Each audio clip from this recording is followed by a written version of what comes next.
मैं हेमंत कुमार साहू और मैं आप लोगों को आज से केमिस्ट्री पढ़ाने वाला हूं। क्योंकि यह जो इस चैनल पर मेरा पहला वीडियो है, इसके लिए मैं आप सभी लोगों का इस चैनल पर स्वागत करता हूं और उम्मीद करूंगा इस चैनल के माध्यम से आप सभी लोगों को अच्छे से बेनिफिट मिले, आप जीवन में उस चीज को प्राप्त करें जो एक विज्ञान का जो विद्यार्थी करता है। और जिस टॉपिक में जो पढ़ाने वाला हूँ वो जो है क्लास 12 का जो है सॉलिड स्टेट से लिया गया है, जो यूनिट फर्स्ट है। तो जिस टॉपिक को पढ़ाने वाला हूँ वो इस प्रकार है।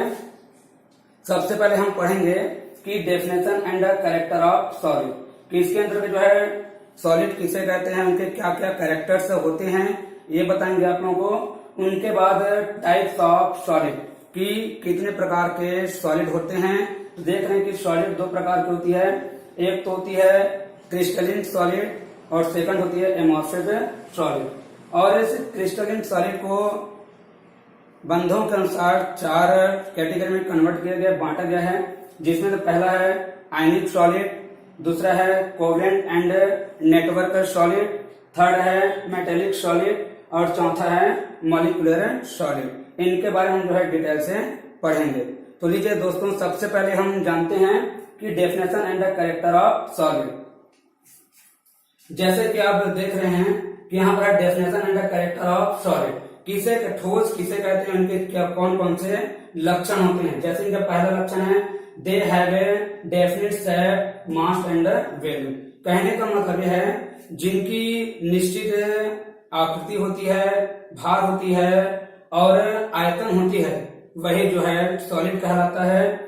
और ये जो सॉलिड है इनके जो मेल्टिंग और बॉइलिंग पॉइंट अर्थात इनके जो गलनांक और क्वथनांक होते हैं वे हाई होती है।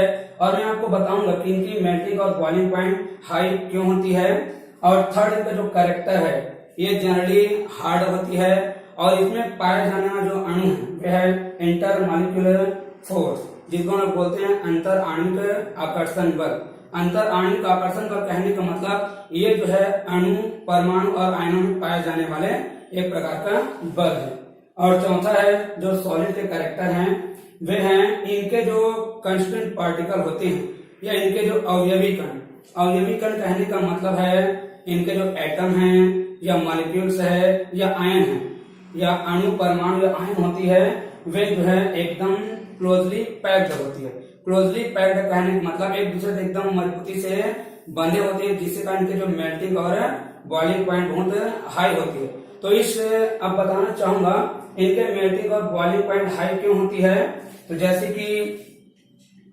कि यहाँ पर है एक प्रकार का मॉलिक्यूल्स ऑफ सॉलिड है, आप देख रहे हैं ये ठोस के जो अणु हैं, इनके जो अणु हैं एक दूसरे से एकदम क्लोजली पैक्ड होती है, एक दूसरे से मजबूती से बंधी होती है, जिसके कारण इनके जो है मॉलिक्यूल्स को तोड़ने की एनर्जी हमको लॉस करना पड़ता है। और आप जानते भी हैं कि जितने भी सॉलिड होती है उनकी एक डेफिनेट स्ट्रक्चर होता है। जैसे कि मैं आपको बताने जाऊंगा कि सॉलिड ये 2 प्रकार की होती है, उसका ज्योमेट्री कैसा होता है, उनका शेप कैसा होता है, क्रिस्टलिन में कैसा होता है, एमॉर्फिक में कैसा होता है। तो अभी हमने देखे कि ये सॉलिड है। सॉलिड किसे कहते हैं, जिनकी जो वॉल्यूम और मास और शेप एक डेफिनेट होती है, निश्चित होती है, वे सॉलिड होती है। इनके बाद हम पढ़ेंगे कि कौन कौन से सॉलिड होती है। दोस्तों अब देखते हैं टाइप्स ऑफ सॉलिड। ये जो सॉलिड है कितने प्रकार की होती है। सबसे पहले बताना चाहूंगा ये जो सॉलिड होती है जनरली 2 प्रकार की होती है, जिसके अंतर्गत हम पहले पढ़ने जा रहे हैं क्रिस्टलिन सॉलिड। और आप लोग बताने चाहूंगा क्रिस्टलिन सॉलिड क्या है और इनके कौन कौन से कैरेक्टर होते हैं। बहुत कम विद्यार्थियों को ये पता हो कि क्रिस्टलिन सॉलिड को किस सॉलिड के नाम से जाना जाता है। तो आप सभी को बता देना चाहूंगा कि जो क्रिस्टलिन सॉलिड है उनको ट्रू सॉलिड भी कहते हैं, सत्य सॉलिड भी कहते हैं। और क्यों कहते हैं तो देखते हैं, इसके नीचे बहुत सारे कैरेक्टर्स में देखने को मिलेगा। तो क्रिस्टलिन सॉलिड का जो पहला कैरेक्टर है their constituent particle are arranged in regular manner. कहने का मतलब है जो क्रिस्टलिन सॉलिड होती है उनके जो अवयवी कण चाहे वो एटम हो, मॉलिक्यूल्स हो या आयन हो, वे जो एक रेगुलर मैनर में जुड़े होते हैं। जैसे कि आप यहाँ पर देख रहे हैं, यहाँ पर क्रिस्टलिन सॉलिड है, इनमें जो है क्रिस्टलिन सॉलिड का बहुत सारे एग्जांपल होती है, जैसे कि यहाँ पर है NaC है, जिंक सल्फाइड, और इसमें मैंने लिया है positive ion, negative ion, positive ion, negative ion. तो इसमें मान के चलिए ये जो पॉजिटिव आयन है वो सोडियम आयन है और जो नेगेटिव आयन है वो जो है क्लोराइड आयन है। तो इसमें क्या होता है, जैसे कि पहला कैरेक्टर में आपको देखने को ये मिल रहा है कि इनके जो कंस्टिट्यूएंट पार्टिकल होती है वे जो रेगुलर मैनर में अरेंज होते हैं, जैसे कि प्लस देन माइनस, फिर प्लस माइनस प्लस। तो आप देखने को मिलेगा यहाँ पर माइनस प्लस माइनस प्लस। ये जो देखने को मिल रहा है कि इनके जो कंस्टिट्यूएंट पार्टिकल है वो जो है जो पॉजिटिव आयन है या नेगेटिव आयन है एक रेगुलर मैनर में अरेंज है। और इनके जो दूसरे कैरेक्टर हैं शेप, अब जान लेते हैं कि शेप क्या होती है। इनकी जो शेप होती है एकदम डेफिनेट होती है, निश्चित होती है। आपको देखने को मिलेगा कि NaCl का स्ट्रक्चर अलग होता है, जिंक सल्फाइड का स्ट्रक्चर अलग होता है, ऐसे बहुत सारे और मॉलिक्यूल्स हैं जिनका स्ट्रक्चर डेफिनेट होती है। तो इनका स्ट्रक्चर जो है डेफिनेट होता है और इसमें पाया जाने वाला जो मेल्टिंग और बॉइलिंग पॉइंट आप देख रहे हैं, मेल्टिंग और बॉइलिंग पॉइंट शार्प होती है, वेरी हाई होती है। क्यों होती है यही बताना चाहूंगा इस वीडियो के माध्यम से। जैसे कि आपको दिखाई दे रहा है ये कंस्टिट्यूएंट पार्टिकल है, मान लीजिए, और इनके जो मेल्टिंग पॉइंट शार्प होती है, शार्प होने का मतलब ये है जैसे पॉजिटिव आयन है व नेगेटिव आयन, ये जो है एक दूसरे से मजबूती से बंधे होते हैं, जुड़े होते हैं। मजबूती और से जुड़े होने के कारण जो है इनका जो मेल्टिंग और बॉइलिंग पॉइंट शार्प होती है, हाई होती है। और इनका जो नेक्स्ट कैरेक्टर है ये जो है अनआइसोट्रोपिक होती है। बहुत सारे विद्यार्थियों को ये पता नहीं होता कि अनआइसोट्रोपिक क्या होती है, तो मैं इनको बताना चाहूंगा अनआइसोट्रोपिक का मतलब क्या होती है। तो जैसे कि नाम से ही स्पष्ट है कि आइसो बहुत सिंपल है, आइसो का मतलब होता है इक्वल, आइसो का मतलब होता है इक्वल। इसका मतलब यह है ये जो है जितने भी क्रिस्टलिन सॉलिड है वे अनआइसोट्रोपिक होती है। मतलब कहने का इनके जो फिजिकल प्रॉपर्टी है, चाहे वो कंडक्टिविटी हो जिसको हम चालकता बोलते हैं, या उनके जो अपवर्तनांक हो या बहुत सारे भौतिक गुण हो, वे जो है दिशा के अनुसार बदलते रहते हैं। कहने का मतलब है इनके जो फिजिकल प्रॉपर्टी है वे डायरेक्शन के अनुसार बदलते हैं। अब कैसे बदलते हैं, जैसे कि यहाँ पर आपको दिखाई दे रहा होगा कि अगर हम मान लो इस एक्सिस से काटते हैं मान लो, तो ये जो है सीधी डायरेक्शन में जा रही है। अगर हम इस एक्सिस से इनको जो है क्रॉस करते हैं तो सीधी जा रही है। अगर हम जो है इस डायरेक्शन से इसको जो कट करते हैं तो जो लाइन जो है सीधी जा रही है। मतलब दोनों को मतलब आप समझ भी रहे होंगे कि इधर से काटने पर जो है इधर और इधर से हम इसको कट करते हैं तो सीधा स्ट्रेट जाता है। कहने का मतलब यह है इनको कोई भी डायरेक्शन से अगर इनको करोगे तो इनके जो फिजिकल प्रॉपर्टी में आपको जो है दिशा बदलते नजर आएंगे इनके फिजिकल प्रॉपर्टी के अनुसार। तो देखिएगा, अगर मान लो यहां से मैं जो है ये जो प्लस है, अगर प्लस प्लस को कट करूं तो सीधी लाइन में जाती है, अगर माइनस माइनस में कट करूं तो सीधी लाइन में जाती है। इसका कहने का मतलब है ये जो अनआइसोट्रोपिक होती है, मतलब इनके जो फिजिकल प्रॉपर्टी होती है वे दिशा के अनुसार बदलते रहते हैं। तो ये हो गया क्रिस्टलिन सॉलिड। इनके बाद जानते हैं कि क्रिस्टलिन सॉलिड को बहुत सारे मतलब और सॉलिड में बांटा गया है, वो जो है बंधों के साथ है, जिसको हम आगे देखेंगे।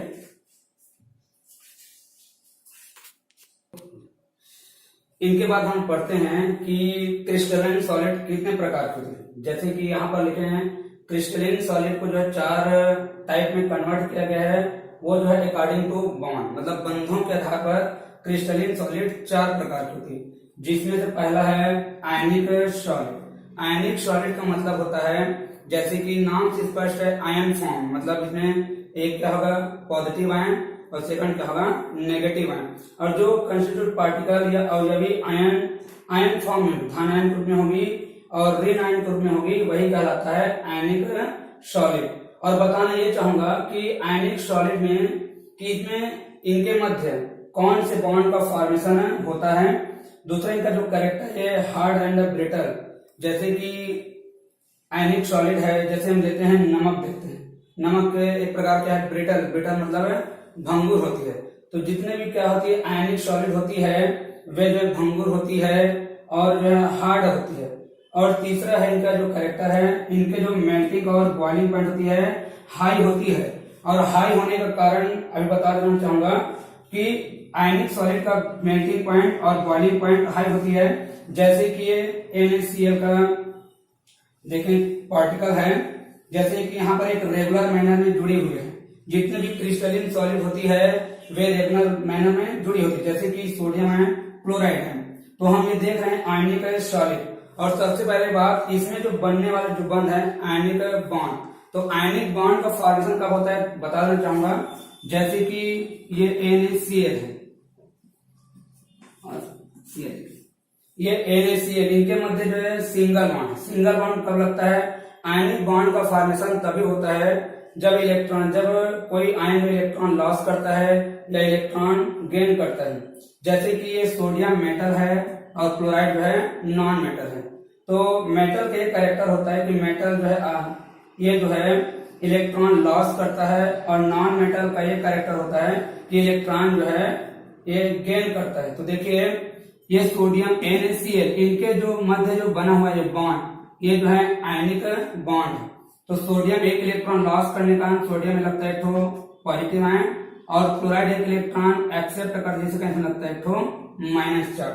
तो जैसे कि इसमें दिखाई दे रहा है कि ये जो सोडियम आयन है, इस बात है ये क्लोराइड है, सोडियम आयन और क्लोराइड आयन, यहाँ पर जो बॉन्ड का फॉर्मेशन हुआ है आप देख रहे हैं, यहाँ पर बॉन्ड का फॉर्मेशन हुआ है, यहाँ पर बॉन्ड का फॉर्मेशन हुआ है, यहाँ पर बॉन्ड का फॉर्मेशन हुआ है। तो यहाँ पर जो बॉन्ड बना है ये कौन सा बॉन्ड है?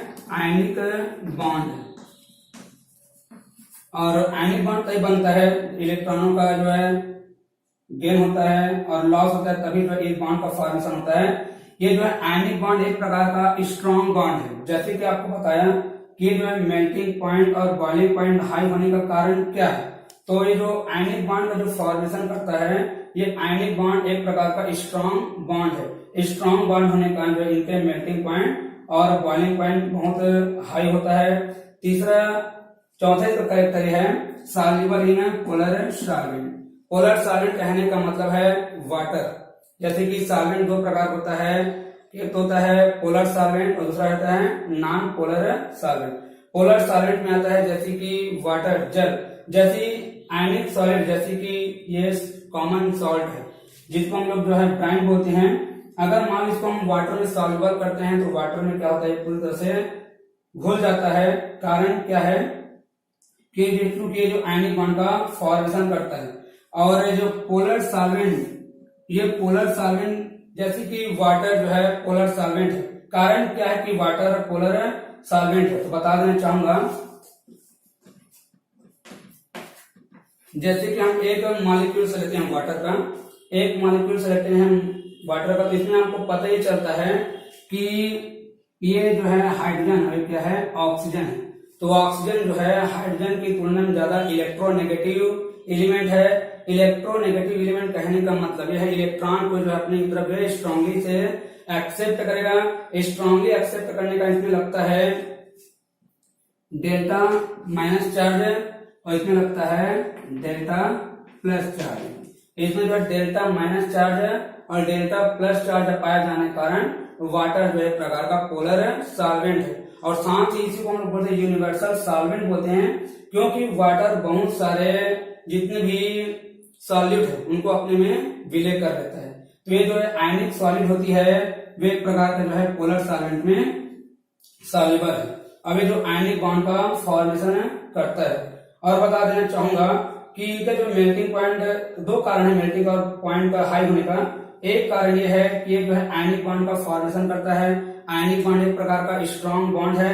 सेकंड देखते हैं कि यहाँ पर जो है केटायन, सोडियम आयन, आप देख रहे हैं कि इसमें क्रिस्टल लाइटिंग में कि यहाँ पर जो सोडियम आयन है वे अपने निकट के 4 क्लोराइड आयनों से, जैसे कि इसके निकट की अगर बात करूं मैं, ये देख लीजिए, तो यहाँ पर जो सोडियम आयन है ये अपने निकट के नेबरिंग एटम से, यहाँ पर 4 क्लोराइड आयन है, 1 2 3 4, इनसे जो है एकदम जो है क्लोजली पैक्ड है, एकदम मजबूती से बंधे हुए हैं।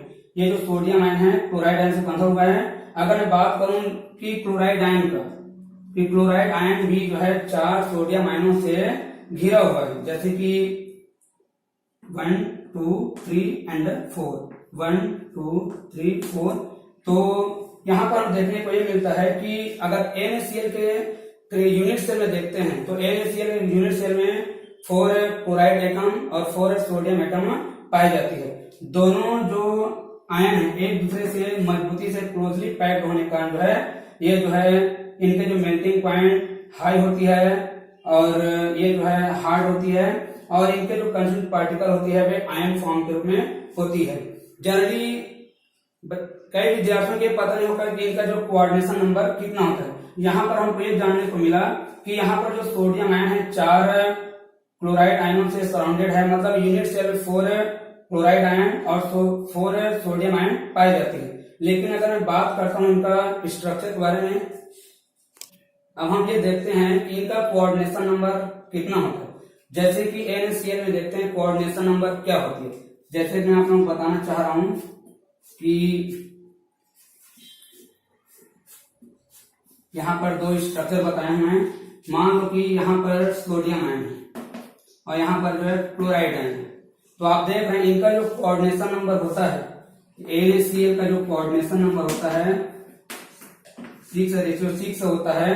कहने का मतलब ये होता है कि कोऑर्डिनेशन नंबर क्या होती है कि जैसे कि हम जानते हैं कि सोडियम आयन में पॉजिटिव आयन है, ये अपने निकट या नेबरिंग 6 क्लोराइड आयनों से घिरा होता है।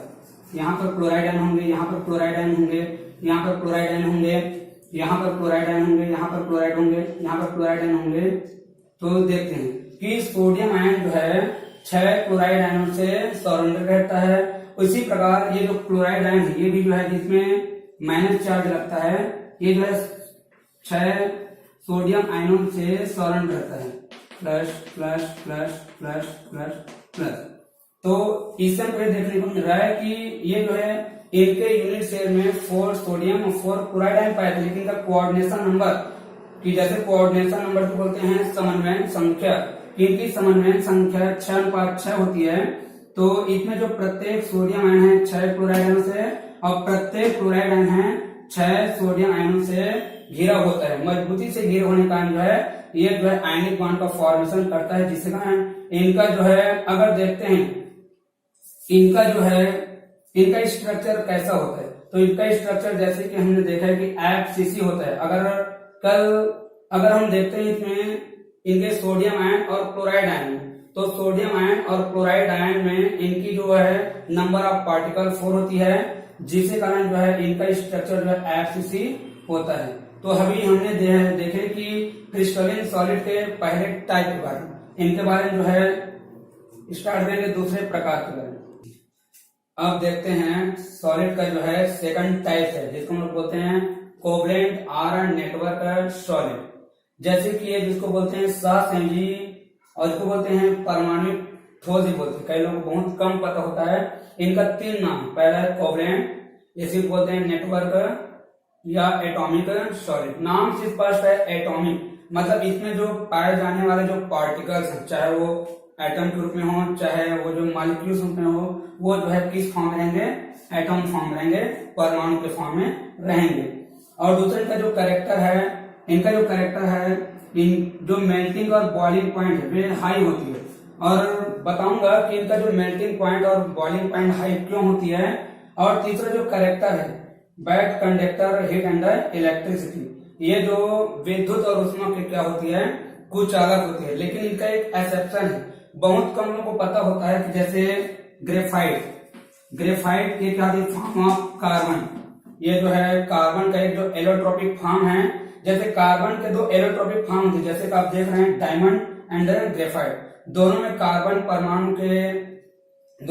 परमाणु पाई जाती है, लेकिन दोनों में कुछ डिफरेंट है। जैसे कि यहाँ पर लिखा गया है ये जो है bad conductor heat and electricity, लेकिन ग्रेफाइट में कार्बन के परमाणु होते हैं, लेकिन ये क्या होती है, ये गुड कंडक्टर होती है हीट और जो है इलेक्ट्रिसिटी का। क्यों होती है, क्योंकि इसके स्ट्रक्चर में हम देखते हैं तो हम पाते हैं कि इनके स्ट्रक्चर में फ्री इलेक्ट्रॉन पाई जाती है।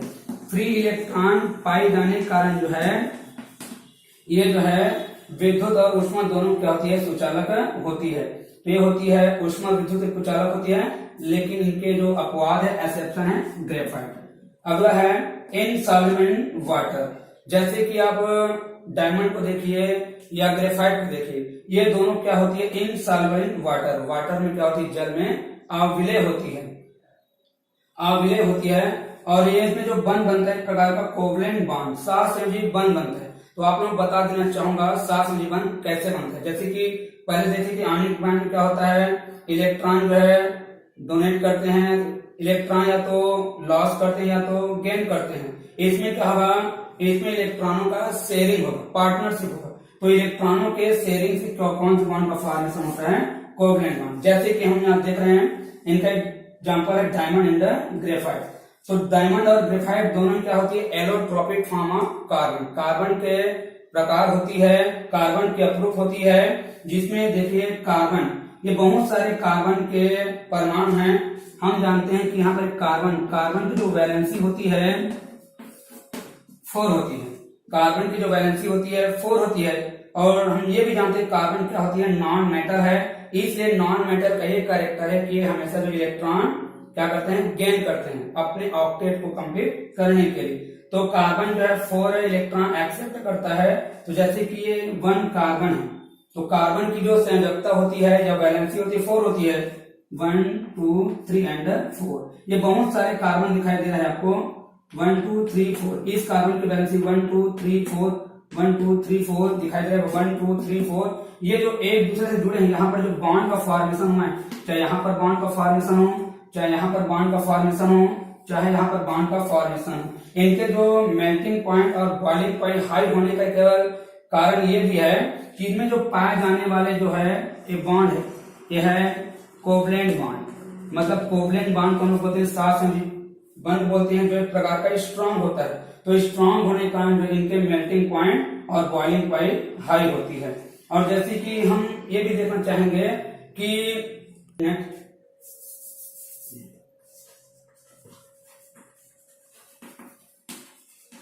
Covalent bond. अब चलते हैं कि डायमंड और ग्रेफाइट। जैसे कि हम जानते हैं डायमंड और ग्रेफाइट दोनों ही कार्बन के अपरूप होते हैं, लेकिन दोनों में कौन क्या क्या डिफरेंट पाई जाती है, इसके बारे में देखते हैं। चलिए दोस्तों, अब देखते हैं कि ये डायमंड और ग्रेफाइट, जैसे कि आप जानते हैं डायमंड और ग्रेफाइट दोनों ही कार्बन के अपरूप होते हैं, लेकिन इनमें कुछ कुछ अंतर पाई जाती है। जैसे कि डायमंड हार्ड होती है, डायमंड कठोर होती है, और ग्रेफाइट है ब्रिटल टाइप की होती है, भंगुर टाइप की होती है। ये हो गया इनका पहला डिफरेंट। दूसरा डिफरेंट ये है कि अगर मैं इसकी हाइब्रिडाइजेशन या संकरण की बात करता हूं, तो डायमंड में पाई जाती है sp3 हाइब्रिडाइजेशन, दोनों में अलग अलग हाइब्रिडाइजेशन पाई जाती है, संकरण पाई जाती है। तीसरा ये है जो डायमंड का जो स्ट्रक्चर है, डायमंड का स्ट्रक्चर होता है टेट्राहेड्रल,